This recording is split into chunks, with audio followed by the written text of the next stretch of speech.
The steel doors slammed shut with that distinctive echo that every prisoner knows too well. Inside the processing area of Riverside Maximum Security Prison, a new inmate stood quietly while guards checked his paperwork. He looked to be in his mid-50s with salt and pepper hair that was neatly trimmed. His eyes were calm, almost too calm for someone entering one of the toughest prisons in the state. The guards barely paid attention to him. They'd seen thousands of inmates come through these doors, and this one seemed no different from any other white-collar criminal who'd made a stupid mistake. His file said fraud and embezzlement. Standard stuff, the kind of guy who probably spent his whole life behind a desk before ending up here. One of the guards, a heavy-set man with 20 years on the job, glanced at the new arrival and smirked. He'd seen this type before. Soft hands, educated voice, the kind of person who wouldn't last a week without protection. The guard almost felt sorry for him. Almost. As the man changed into his orange jumpsuit, his movements were measured and deliberate. No hesitation, no trembling hands. The other inmates being processed that day were either visibly nervous or trying too hard to look tough. But this guy? He just seemed present, like he was going through a routine he'd done 1,000 times before. Cell Block D was known as one of the rougher sections of the prison. The men housed there weren't small-time offenders. These were lifers, gang members, and people who'd committed serious crimes. The hierarchy was well established, and everyone knew their place. At the top was a massive man everyone called Bull. He stood about 6'4" and weighed well over 250 pounds of solid muscle. Prison had been his home for the past 12 years, and he ran his section like a kingdom. When the new inmate was escorted to his cell, every eye in the block was on him. Prisoners have a sixth sense about these things. They can smell fear, weakness, opportunity. The whispers started immediately. Fresh meat. Look at this guy. Probably some accountant who stole from his company. Give him 3 days before he's begging for protective custody. The man didn't react to any of it. He simply walked to his assigned cell, set down his thin mattress and basic supplies, and began organizing his space with quiet efficiency. His cellmate, a younger guy doing time for armed robbery, tried to start conversation. "First time inside?" "No," came the simple reply. The cellmate waited for more, but nothing came. The older man just continued arranging his belongings with careful precision. Everything had its place. Everything was orderly. It was almost military in its exactness. That first evening in the cafeteria was when things got interesting. The dining hall was a carefully choreographed dance of politics and power. Certain tables belonged to certain groups. You didn't sit just anywhere unless you wanted problems. The new inmate grabbed his tray of food and walked calmly toward an empty spot at a table near the back. He'd barely sat down when 3 men approached. They were part of Bull's crew, and their job was simple. Test the new guy, establish dominance, make sure he understood how things worked here. The biggest of the 3, a man with a scar running down his left cheek, leaned over the table. "You're in the wrong spot, old man." "This table's taken." The older inmate looked up slowly, his expression neutral. "I don't see anyone sitting here." A few nearby inmates stopped eating. This was either brave or incredibly stupid. Nobody talked back to Bull's crew. Not if they wanted to keep their teeth. Scarface leaned in closer. "You got a hearing problem?" I said move. What happened next was so subtle that most people missed it. The older man didn't raise his voice. He didn't make threats. He just looked Scarface directly in the eyes with a gaze so steady, so completely unfazed, that something shifted in the air. It was the kind of look that said he'd seen worse things than 3 prison thugs trying to intimidate him. Much worse. After a long moment, Scarface straightened up, suddenly uncertain. His 2 companions looked at each other, confused by their friend's hesitation. But something about the older man's complete lack of fear had thrown them off their game. They were used to people backing down, apologizing, scrambling to avoid conflict. This guy just sat there waiting. "We'll finish this conversation later," Scarface finally said, trying to save face. The 3 men walked away, but the damage was done. Everyone had seen them back down, even if just slightly. In prison, that kind of thing matters. The older inmate returned to his meal as if nothing had happened. He ate slowly, methodically, seeming to savor the bland food like it was a gourmet dinner. Other prisoners watched him from across the room, curious now rather than dismissive. Who was this guy? Back in his cell that night, his cellmate couldn't contain his curiosity anymore. "Man, you got a death wish or something? Those guys are going to come back harder next time." "Maybe, the older man replied, lying on his bunk and staring at the ceiling. Or maybe they'll think twice. You don't understand how things work in here. Bull runs this block. His guys were testing you and you basically challenged them. That's not smart. I just wanted to eat my dinner. The cellmate shook his head in disbelief. What did you say you were in for again? I didn't. Over the next few days, the pattern continued. The older inmate kept to himself, following the prison routine with machine-like precision. He woke up at the same time every morning, made his bunk with perfect corners, exercised in his cell with movements that looked almost like martial arts forms, and spent his free time reading books from the prison library. But people were starting to notice things. The way he carried himself, the way his eyes constantly scanned his surroundings, taking in every detail, the way he moved through crowds, always positioning himself with clear sightlines and no one behind him. These weren't the habits of some desk worker who'd cooked the books. Bull himself had been watching.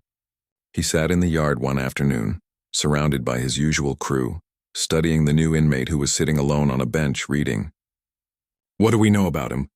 Bull asked. File says white-collar stuff, fraud, embezzlement, something like that. One of his men replied. That's what the file says, Bull murmured, but my gut says different. There's something off about this guy. Want us to push harder? Find out what he's really about? Bull considered this, watching as the older man turned a page in his book without even a glance in their direction. Most new inmates would be sneaking looks, trying to figure out the power structure, looking nervous. This guy seemed like he was on a beach vacation rather than in maximum security. Yeah, Bull finally said, but be smart about it. Something tells me this isn't going to go the way it usually does. As the sun set on his first week inside, the older inmate returned to his cell, completely unaware that his quiet presence had already started shifting the delicate balance of power in cell block D. Or maybe he was aware, and simply didn't care. Either way, the storm was coming, and everyone in that prison was about to learn a very important lesson about judging books by their covers. The tension in cell block D had been building for 8 days now. Bull and his crew had been patient, watching the new inmate's every move, trying to figure him out. But patience in prison only lasts so long. Respect and fear are the currency that matters, and allowing someone to quietly resist your authority is the same as losing it. It was a Tuesday afternoon when Bull decided enough was enough. The yard was packed with inmates getting their hour of fresh air and exercise. Some lifted weights, others played basketball, and many just stood in their groups talking and watching. The older inmate was in his usual spot, doing slow, controlled exercises that looked like some kind of Eastern practice. Stretching, breathing, moving with purpose, Bull gathered 5 of his most trusted men. Today we settle this, he told them. I want to know who this guy really is, and I want everyone here to see that nobody, and I mean nobody, disrespects me in my house. They approached casually, spreading out to form a loose circle around the older man. Other inmates noticed immediately and began backing away, creating space. Everyone knew what was coming. This was prison justice, the kind of lesson that kept the social order intact. The older inmate noticed them coming but didn't stop his movements. He completed his stretch, stood up slowly, and looked at Bull with that same calm expression he'd worn since day one. We need to talk, Bull said, his voice carrying across the yard. You've been here over a week and you still haven't shown proper respect. That's a problem. I respect everyone here, the older man replied quietly. I just want to do my time in peace. Bull laughed and his crew laughed with him. Peace? You think you get to have peace without paying for it? Without showing you know your place? That's not how this works. A crowd had formed now, a wide circle of inmates watching the confrontation. Guards in the towers had noticed too, but they didn't move yet. They knew how these things worked. Let the inmates sort out their hierarchy, as long as it didn't get too out of hand. I'll tell you what, Bull continued, stepping closer. You got 2 choices. Option 1, you pay me protection, show respect, and we all get along fine. Option 2, he let the threat hang in the air.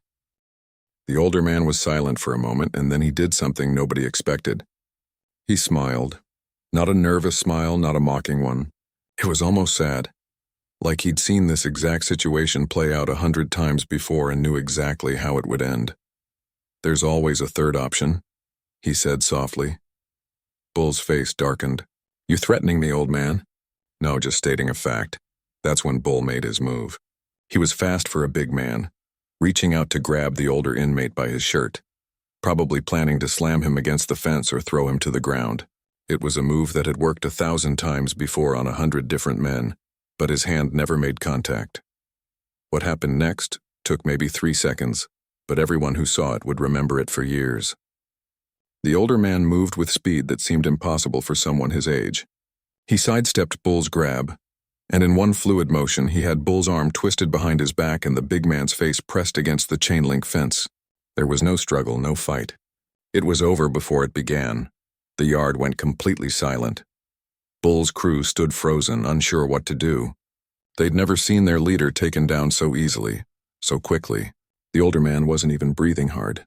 He held Bull there for just a moment, then released him and stepped back, his hands open and non-threatening. "I told you," he said calmly. "I just want to do my time in peace." Bull spun around, his face red with rage and humiliation. He charged forward, this time with real violence in his eyes. 2 of his crew members moved in from the sides. This was it, 3 against 1. And nobody could move that fast against 3 attackers. Except he did. The older man dropped low as Bull rushed forward, sweeping the big man's legs out from under him. Bull crashed to the ground hard. At the same time, he deflected one crew member's punch and used the man's own momentum to send him stumbling. The third attacker hesitated, and that hesitation was all it took. A quick strike to a pressure point on his shoulder, and the man's arm went numb. The whole thing lasted maybe 5 seconds. 3 men down or disabled, and the older inmate standing there looking like he'd just finished a light workout. Now the guards moved, whistles blowing, voices shouting, "Everyone on the ground, now!" Inmates dropped immediately. The older man lowered himself to his knees calmly, hands behind his head following instructions perfectly. Bull and his crew were slower, still trying to process what had just happened. They were all taken to isolation while the incident was investigated. In his cell, the older man sat quietly on the concrete bench, his expression unchanged. The guard watching him kept staring, trying to figure it out. "Who the hell are you?" the guard finally asked. The inmate looked up. "Just a guy doing his time. Bull's been running that yard for over a decade. I've never seen anyone take him down like that. Never. Sometimes people underestimate what others are capable of." Meanwhile, in another isolation cell, Bull sat with his head in his hands. His whole world had just shifted. Everything he thought he knew, all the power he'd built, it suddenly felt fragile. One of the guards who'd been at the prison longest came by his cell. "You all right, Bull?" "Who is that guy?" Bull asked. "Really? Who is he?" The guard shrugged. "File says white-collar crime. Embezzlement, fraud, that kind of thing." Bull laughed bitterly. "And you believe that?" "What else would it be? I've fought a lot of people in my life, man. Street fighters, gang members, trained boxers. That guy, that wasn't street fighting. That was professional. That was military or something. The way he moved, the way he stayed calm. Nobody learns that in business school." Word spread through the prison like wildfire. By the time they were all released from isolation 2 days later, everyone knew what had happened. The story had been told and retold, with witnesses confirming the details. The new guy, the quiet one with the fraud charges, had taken down Bull and 2 of his men in seconds. But here's what made it even more interesting. The older man hadn't bragged about it. He hadn't tried to claim Bull's position or start his own crew. When he was released back to general population, he just went back to his routine. Exercise, reading, quiet meals. Like nothing had happened. This confused people more than the fight itself. In prison, when you prove you're tough, you capitalize on it. You build reputation, gather followers, take control. But this guy, he acted like he'd rather be invisible. Bull returned to the yard different, quieter, more thoughtful. His crew still followed him, but everyone could sense the change. He started watching the older inmate again, but this time with curiosity instead of hostility. One afternoon, about a week after the incident, Bull approached the older man during lunch. The entire cafeteria tensed up, expecting round 2. But Bull just sat down across from him, his movements careful and respectful. "Can we talk?" Bull asked. The older man looked up from his food. "Sure. I need to know something. What you did in that yard. Where'd you learn that?" "Here and there, over the years." "That's not an answer." The older man set down his fork. "What do you really want to know?" Bull leaned forward. I want to know who you really are, because I've been locked up a long time, and I know the difference between someone who took a few self-defense classes and someone who's been trained to handle real situations. You're the second type. So what's your real story? The older man was quiet for a long moment. Then he said, sometimes people end up in prison for reasons that aren't in their file. Sometimes there are things more complicated than what the paperwork says. That's all you need to know. Bull nodded slowly. It wasn't a real answer, but it was enough to confirm what he suspected. This man had a past that went way beyond white-collar crime. Fair enough, Bull said, standing up. I just want you to know something. What happened in the yard? That's done. Water under the bridge. You got my respect. As Bull walked away, other inmates watched in disbelief. Bull had just publicly backed down, acknowledged someone else's superiority.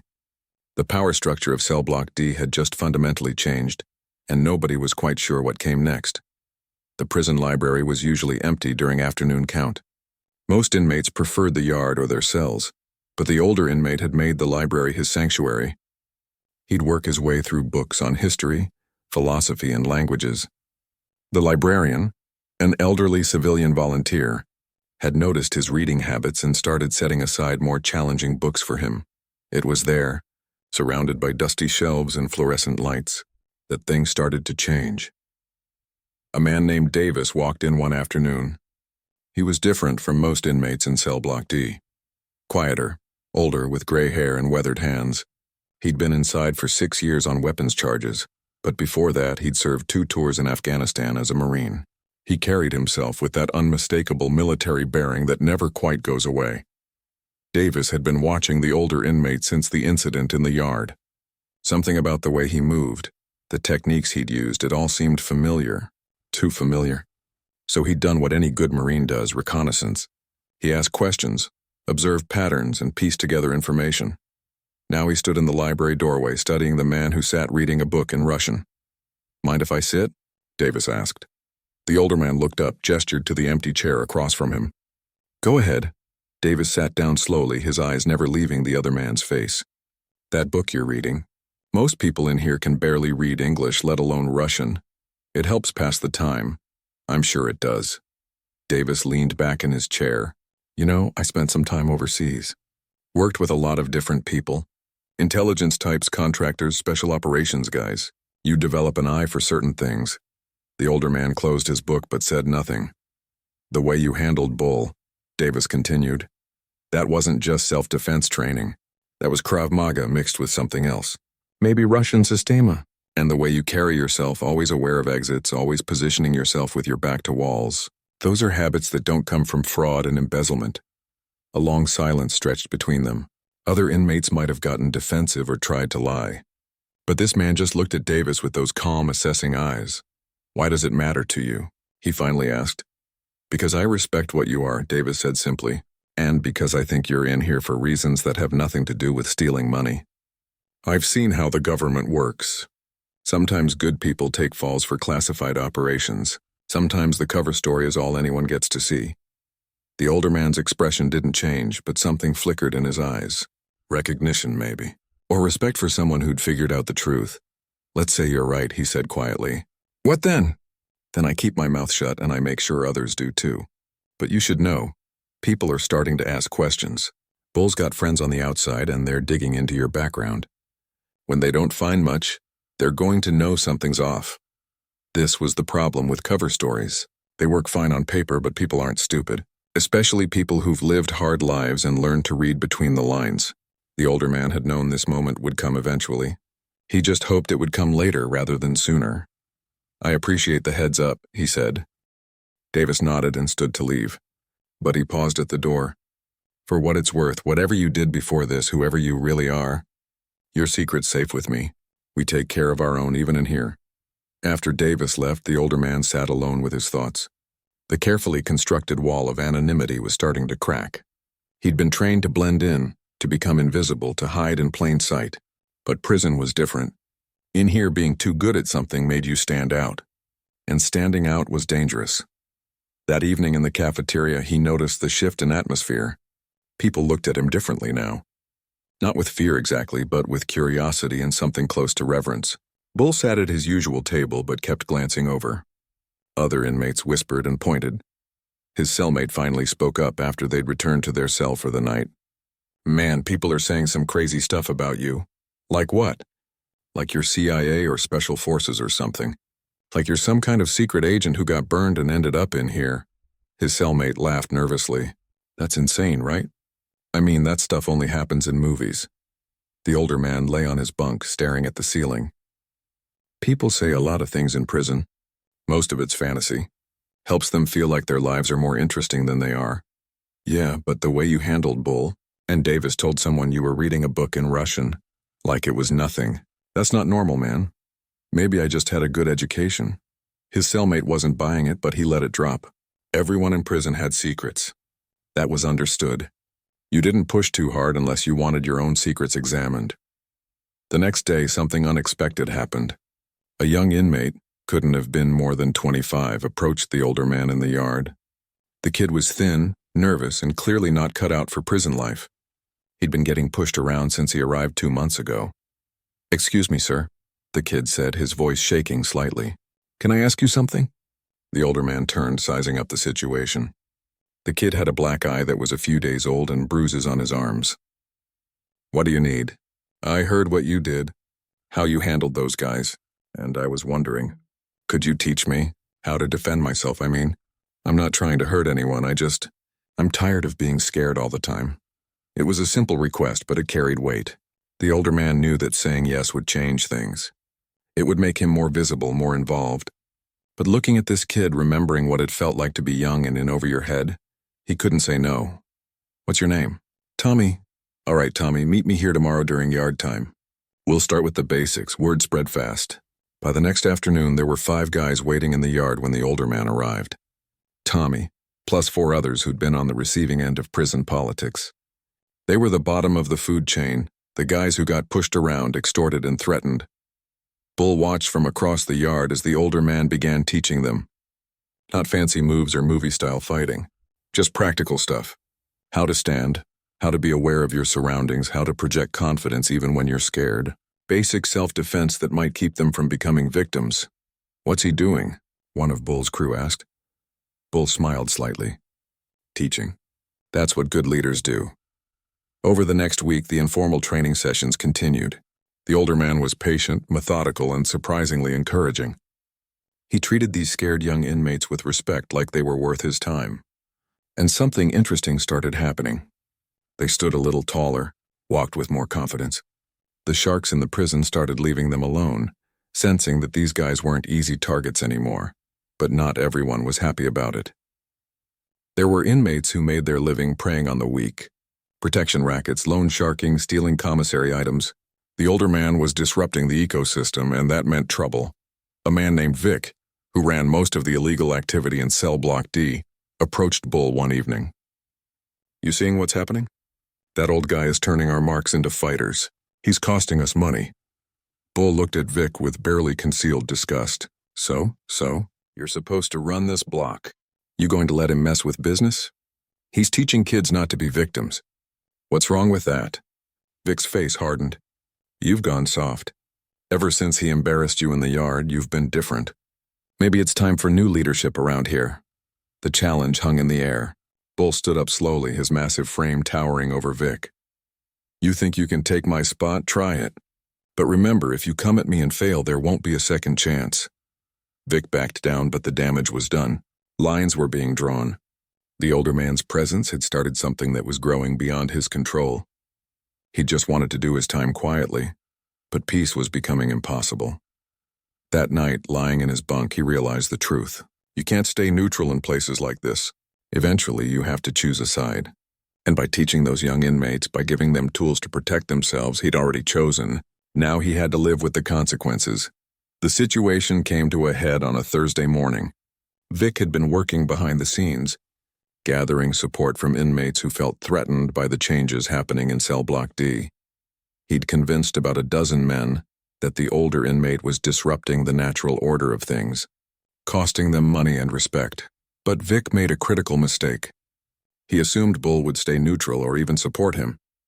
He didn't understand that something fundamental had shifted in Bull's perspective.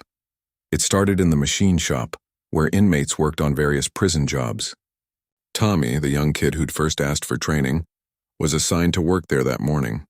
Vic cornered him near the metal presses, away from the guard's direct line of sight. "Hey, kid," Vic said, his voice low and threatening. "You and your little training group need to stop. You're making things complicated for people who've been here a lot longer than you." Tommy's hands were shaking, but he remembered what he'd been taught. "Stay calm, don't show fear. Look for exits." "I'm just trying to stay out of trouble," he said, keeping his voice steady. "Well, you found it anyway." Vic moved closer. "Your teacher can't protect you every second of the day. Accidents happen in places like this. Understand?" Before Tommy could respond, a large hand landed on Vic's shoulder. Bull had appeared seemingly out of nowhere, and he wasn't alone. Davis and 2 other inmates stood behind him, their presence a clear message. "We got a problem here?" Bull asked calmly. Vic spun around, trying to mask his surprise. "Just having a conversation." "Didn't look like a conversation. Looked like you were threatening someone under my protection." "Your protection? Since when?" Bull's eyes hardened. "Since I decided that anyone training with our friend is off limits." "Those kids aren't part of your business anymore." "They're not part of anyone's business. They're just doing their time." Vic laughed, but there was no humor in it. "You've really lost it, haven't you? Gone soft over some old man who got lucky in the yard one time." "Lucky?" Davis stepped forward. "I was there. That wasn't luck. That was 30 years of training. Maybe more. And if you were smart, you'd recognize what's really happening here." "Oh yeah? What's that?" "We got someone in here who could make all our lives worse if he wanted to. Instead, he's keeping to himself and helping kids not get eaten alive. You want to mess with that? Be my guest. But count me out." Other inmates had gathered now, sensing the confrontation. The guards noticed too and started moving closer, hands on their radios. Everyone knew this moment was important. Whatever happened next would set the tone for how the rest of the block operated. Vic looked around and realized he didn't have the support he thought he had. Most of his crew were hanging back, unwilling to commit. Going against Bull was one thing. Going against Bull Davis and the mysterious older inmate? That was suicide. "This isn't over," Vic muttered, backing away. Bull watched him go, then turned to Tommy. "You all right, kid?" Tommy nodded, still processing what had just happened. "Thank you. Don't thank me. Thank your teacher. He's the one who gave you the tools to stand up for yourself. I just made sure you'd get the chance to use them." News of the confrontation spread through the prison by lunchtime. The older inmate heard about it from multiple sources, each telling slightly different versions. But the core truth was clear. Bull had publicly sided with him and his students. That changed everything. He found Bull in the yard that afternoon, sitting on a bench and watching the basketball game. "Can I sit?" the older man asked. Bull nodded, and they sat in comfortable silence for a few minutes. Finally, Bull spoke. "You probably heard what happened this morning." "I did. You didn't have to do that." "Yeah, I did." Bull turned to look at him. "You know what I figured out about you? You're not here because you're a criminal. You're here because someone needed you to be. And instead of being bitter about it, instead of making everyone around you miserable, you're trying to make this place better. That's rare, man. That's really rare." The older man considered his words carefully. "I made choices. Those choices had consequences. I'm not a victim, maybe not, but you're also not just some fraud guy. Davis told me what he thinks you are. He wouldn't give me details, said it wasn't his story to tell, but he confirmed enough." Bull paused. "Were you really CIA?"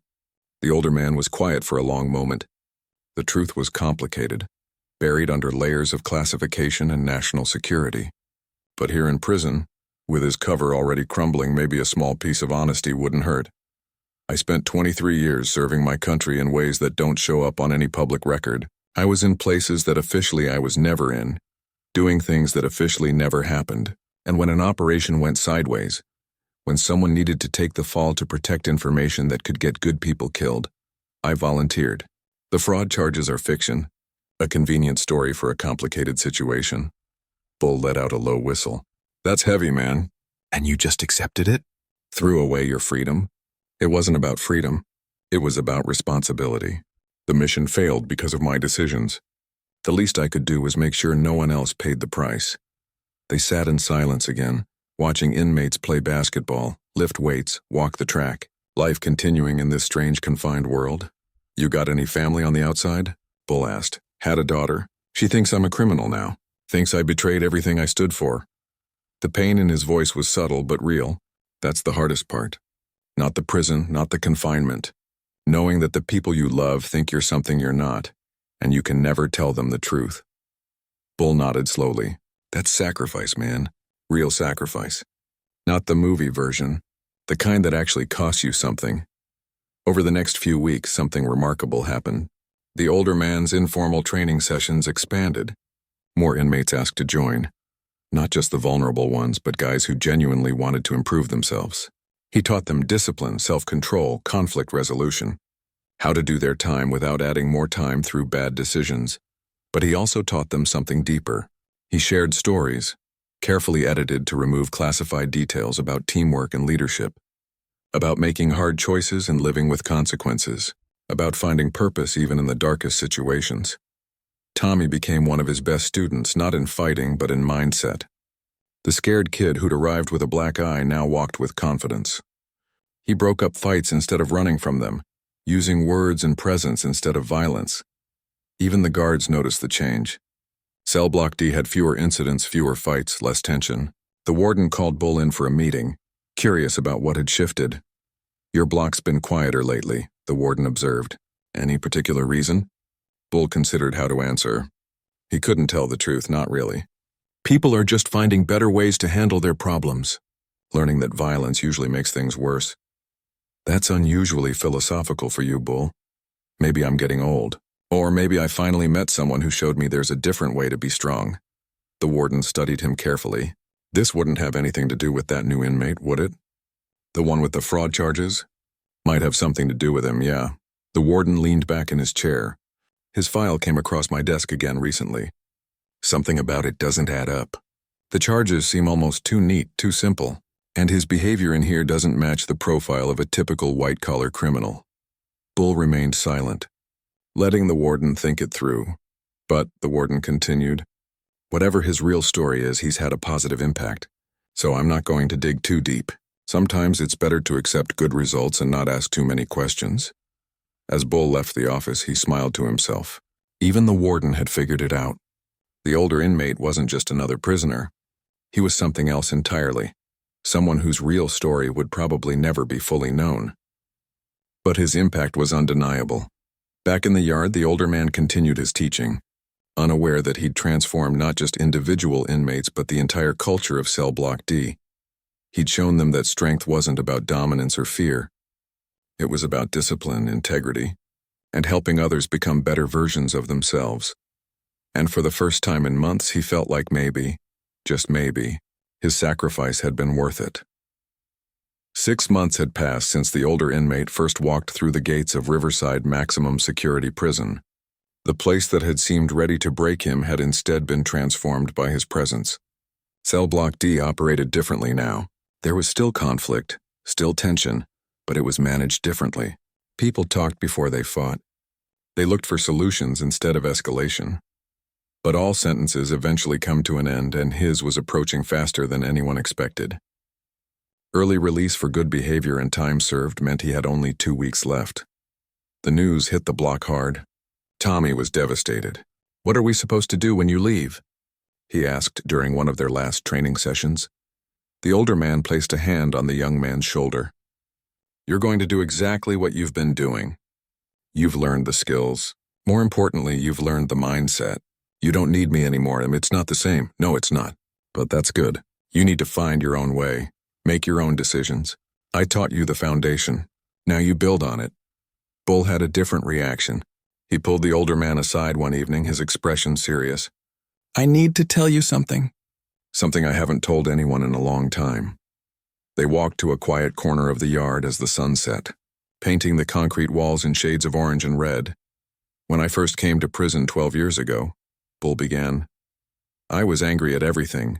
The world, the system, myself. I hurt people because it made me feel powerful. I built a reputation on fear and violence, and somewhere along the way I forgot who I used to be before all this." He paused, struggling with emotions he'd buried for years. "I had a son on the outside. He was 7 when I got locked up. His mother doesn't bring him to visit anymore. Says she doesn't want him to see what I've become. And you know what? She's right. I wouldn't want him to see me either. Or at least I wouldn't have wanted him to see who I was before you got here. The older man listened without interrupting, giving Bull space to work through his thoughts. But watching you these past months, seeing how you handled yourself, how you treated people with respect even when they didn't deserve it, how you helped those kids without asking for anything in return. Man, it made me remember something. I used to be a decent person. I had values. I had principles. And maybe, just maybe, I can be that person again. Bull looked directly at him now, his eyes glistening slightly. I wrote a letter to my son yesterday. First one in 3 years. I told him I was sorry for the man I became and I was working on being someone he could be proud of. I don't know if he'll read it. I don't know if it's too late. But I wrote it because you showed me it was possible to change. The older man felt a lump in his throat. This was why he'd taken the fall, why he'd accepted the prison sentence. Not for glory or recognition, but for the chance to make a difference even in small ways. It's never too late to be better, Bull. Your son will see that. Maybe not today, maybe not next year, but eventually. I hope you're right. Bull extended his hand. Thank you. For everything. They shook hands, two men from completely different worlds who'd found common ground in the unlikeliest of places. The final week arrived quickly. The older man had started packing his few belongings when Davis stopped by his cell. The Marine carried a small notebook worn and creased from use. I wanted to give you something, Davis said, handing over the notebook. These are notes I took during your training sessions. Technique, principle, philosophie.